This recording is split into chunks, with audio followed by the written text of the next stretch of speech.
Now a vaccine mandate.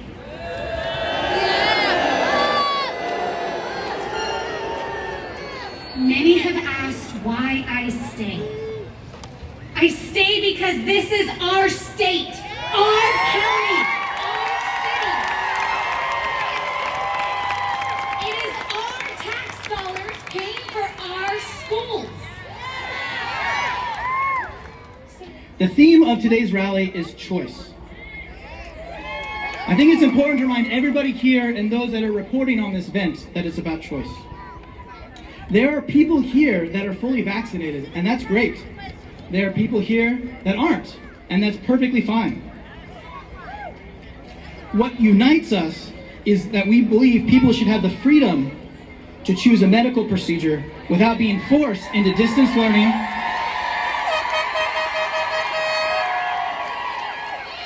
or putting their careers and livelihoods at risk. We believe children should have that choice to wear a mask at school. So to that end, you can say that our message is one of tolerance. We should not only accept personal differences we choose for ourselves and our families, but we should respect them. Not shame, not ostracize, not coerce, but respect. And sadly, intolerance and lack of respect is what is what this mandate is.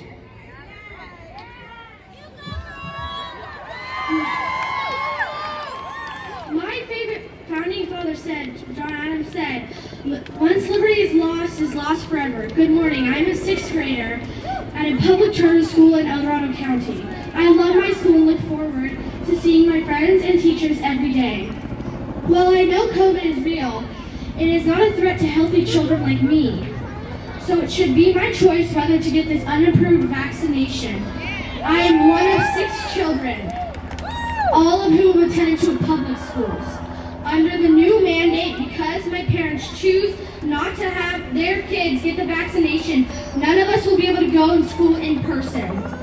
Now today, scientific truth is now becoming, that we've known for decades and centuries, are now becoming misinformation.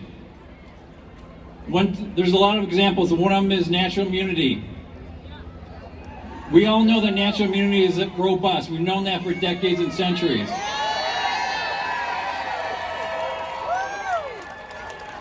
We used to have chickenpox parties when we were kids. But you know what? CNN asked Fauci maybe the first tough question during COVID. Basically asked him, what is your response to the Israeli study that natural immunity is 13 times stronger than the vaccine? Do you know what his answer was?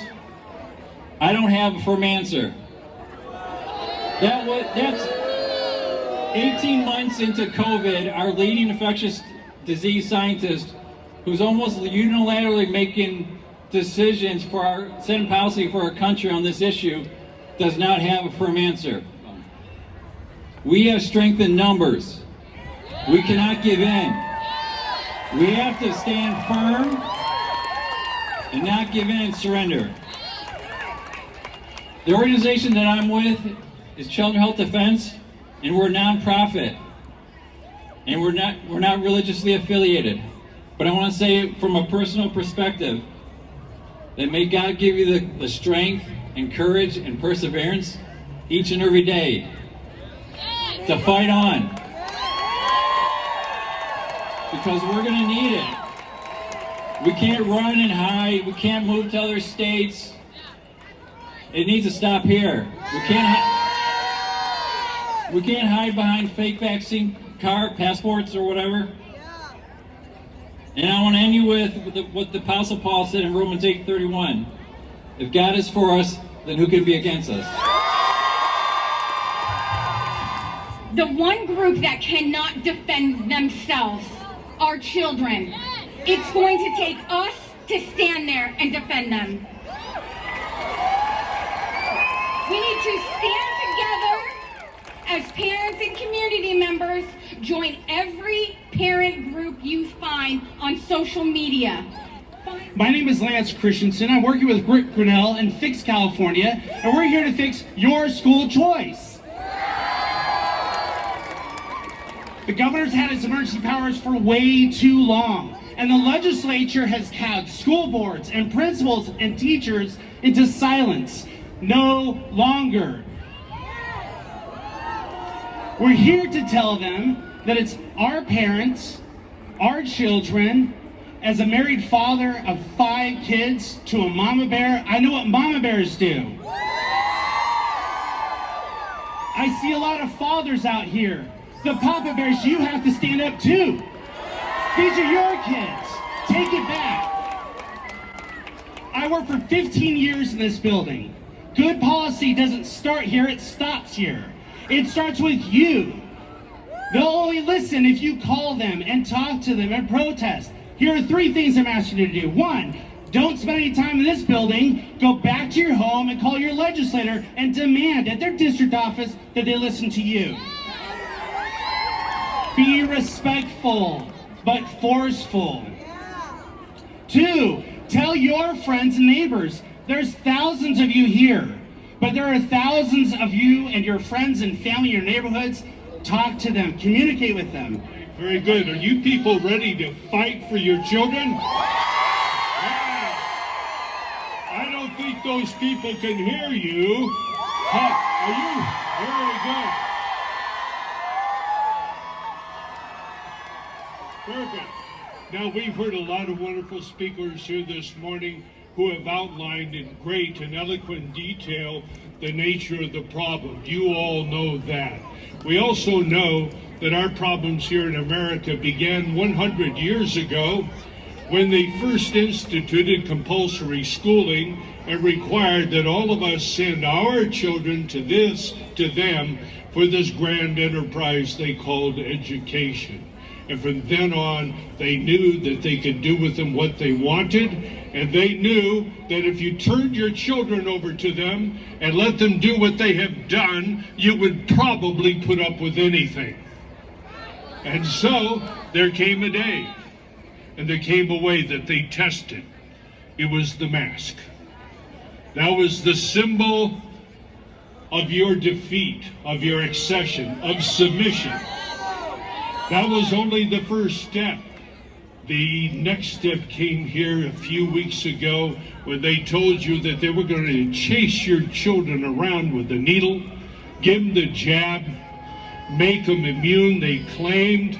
And of course, it was never about health, was it? It was about control.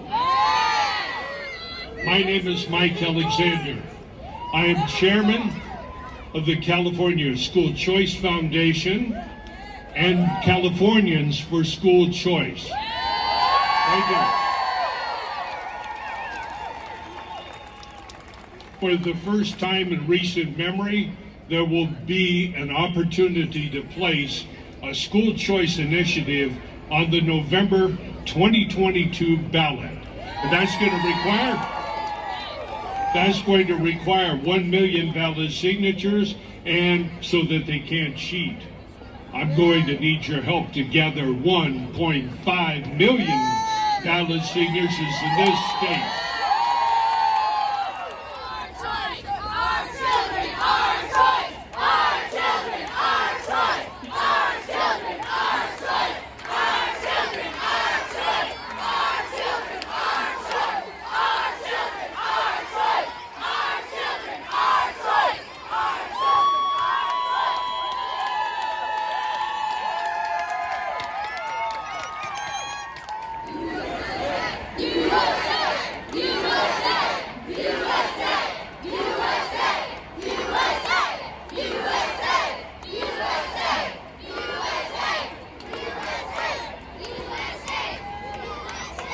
You guys all should be so proud of yourselves for being here today.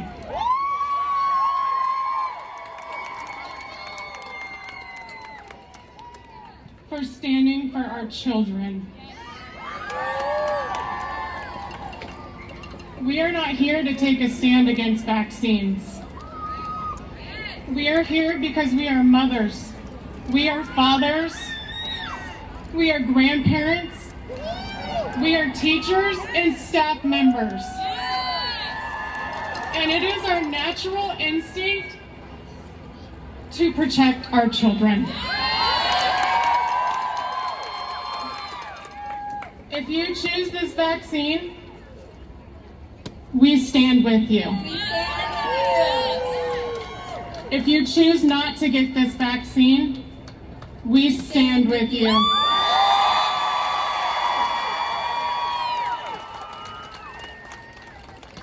We all choose what is best for our children. Because they are our children and they are our choice.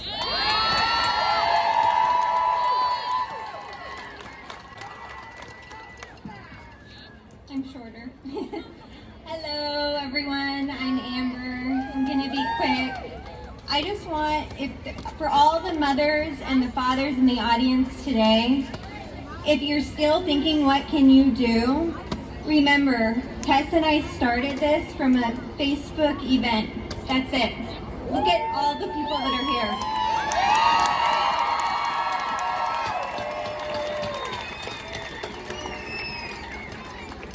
I just attended my first board meeting 3 weeks ago and I was inspired. I was so inspired that I decided to create this protest event with Tess. And I can't believe how many people are here supporting us.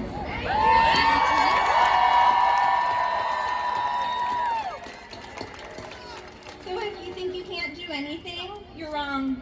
You're so wrong. You can, and you should, and it doesn't end here. Tess and I aren't finished, and none of you should be either.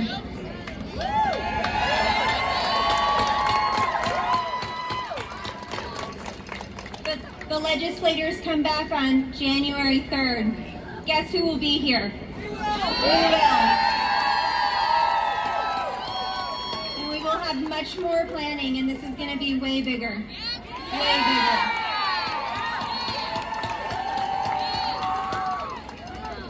So with that, I just want to thank every single person that reached out to Tess and I to make this event happen.